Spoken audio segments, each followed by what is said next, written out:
this one, so they're going to get what they want. Yeah. And Pobelter's doing quite a good job on blue. They're hooked onto Altec. He is so low. What a great Soul Shackle as well. Pulled in for the rest of the damage. Robert X. Lee throws down the Relentless Pursuit. He should have the finisher. Wow. They trade it back and forth. This may have been a mistake. Crepo's now ready to go on this one. Altec turns for the last shot.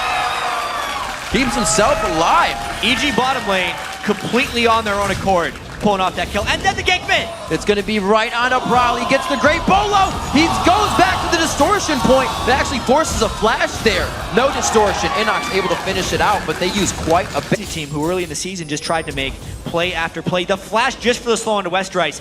It's hard to get away from Nunu. Look at, he's going to get all the auto attacks in too to just keep these free spells coming in. It's not even going to cost them anything. The red buff is there as well. It is just useless to try and run.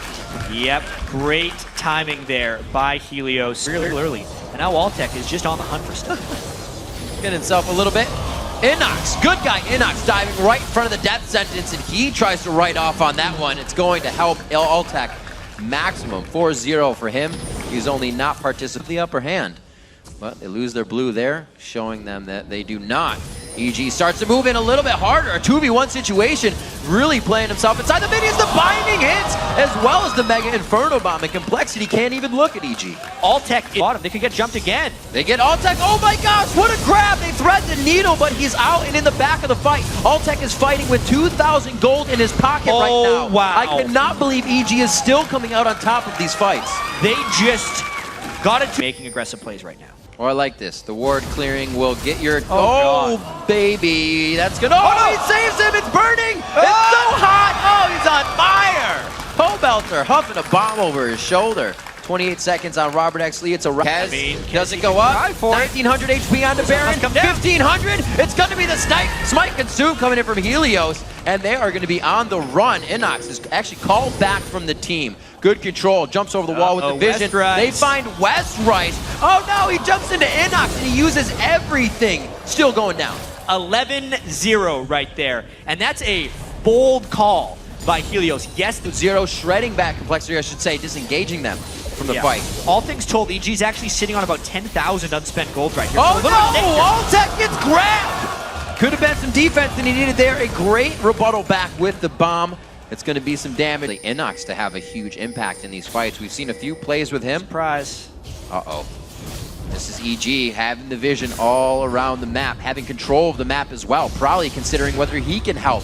Complexity isn't initiating anything right now. They're being scared and trying to assess what EG's doing. That's not how you get back into the game. Yeah. Fight. Dun-dun-dun-dun. From the bottom side, he dives into a minion. Almost gets the minion gold. He was actually going for Kez after that one. The inhibitor goes down, and it looks like right now, almost hitting that 10-pointer. Fantasy players are quite happy with Altec this weekend. It's going to be on the inhibitor turret. The rappel is up, and they're on to Pobelter. A good bit of damage, but he already gets his ult off. That's really all that needs to happen if he goes down. But he's still alive. All of EGR as they continue the fight. The red buff burns up Pobelter, but he gets a heal there from the summoner heal. They're on to the Nexus turret, and just in 30 minutes, Evil Geniuses comes out with a Nunu composition to take down Complexity, 18-1. Yeah, that has to feel good for Evil Geniuses right there because they just dominated. The most one-sided victory that we saw today. Hugs all around for EG because they deserve it. What a fantastic game. Altec and Crepo in the bottom lane coming up huge during some games and then again during some more games. Altec being hooked out in a 3v1 fight, repositions with the help of Crepo's Black Shield. Again, there's those two names again.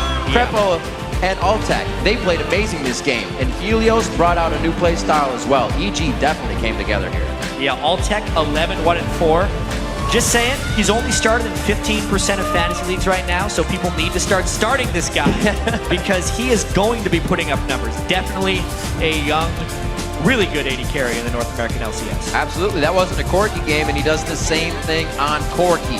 Not a one champion wonder. Altec's definitely somebody to be reckoned with. The bottom lane as well. Complexity still seeing some struggles as they come in. This roster is now locked in. That's the time that they still have to kind of bolster themselves. Teams like TSM, teams like CLG, when they got their new roster, it said it would take time, and the same thing for Complexity. Yeah, it takes time for everyone. I mean, Complexity, you can argue, has just as new of a roster as EG. Right. And when Hez came in, he made a very big impact. But this game, he just fell behind. He had to build that Sightstone before he was ready to finish his items, got behind on gold. He got let down a little bit by his bottom lane as well. We called them out in the pregame for performing well. Bubba and Robert X. Lee cannot afford to die in a 2v2 situation because that Twitch really took over the game. Right, all right, right.